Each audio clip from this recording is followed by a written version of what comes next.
Hey everyone, thank you for joining me today in this session.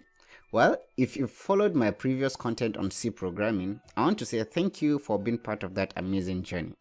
It's been a while, I know, since I last uploaded, but today marks a fresh beginning and I'm really excited to launch a brand new learning series that's practical, beginner friendly, and focused on one of the most in-demand skills in tech right now, and that is Python programming. So before we dive in, a quick update, okay? So most of you know this channel as Bitweb Technologies, right? So but today I'm informing you guys that we are rebranding from Bitweb Technologies to Code Vertex Innovations. And the goal behind this rebrand is just to reflect a broader and more modern vision, one where we explore not just foundational coding, but also real-world application development, automation, and more. Okay, so now why Python? Well, there's a reason it's one of the most popular and versatile languages in the world today. Whether you're building a web application, automating tasks, working with data, or diving into artificial intelligence, Python has a place in all of it. And it's incredibly beginner friendly, making it the perfect language for both new and experienced developers to level up.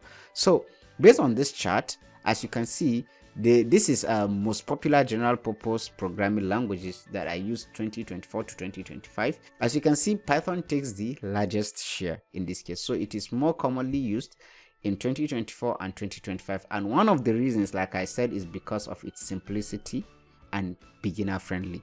Okay. All right. So this is our learning roadmap, even though this is brief actually. So in this series, we'll start from the absolute basics. I'm talking about like the understanding Python, the variables, data types, loops, and a lot of it. Okay, we then move to functions, which is the core building blocks of Python, right? So we talk about functions extensively, but we won't just stop there. Actually, we move ahead to file handling. We'll see how to handle files, right? Write and read from files. And then we have a mini project in which we are going to apply all those things we learned in the past into the project. And then after that, we begin developing a real-world web application.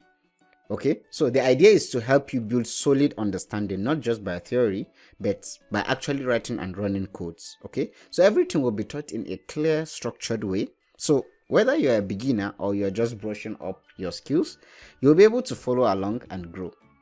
Okay, so for the tools that powers this series, well, we'll keep things simple and accessible. So we'll begin our journey using Replit.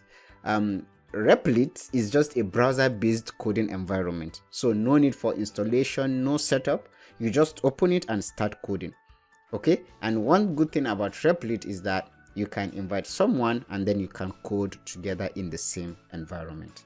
Okay, so we are going to use Replit. So later, as we progress into more advanced concepts and real development, we'll transition to Visual Studio Code, which is what many developers use in professional settings, right? So this shift will prepare you for real-world workflow.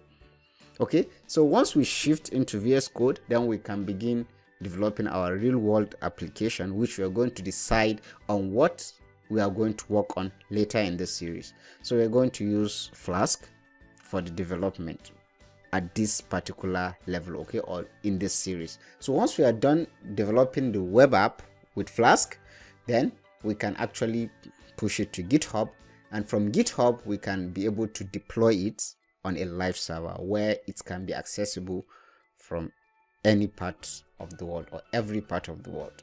Okay, so these are the technologies we are going to use for now.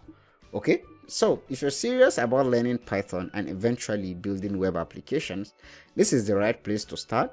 Be sure to subscribe to the channel and hit the notification bell so that you won't miss any part of this amazing series.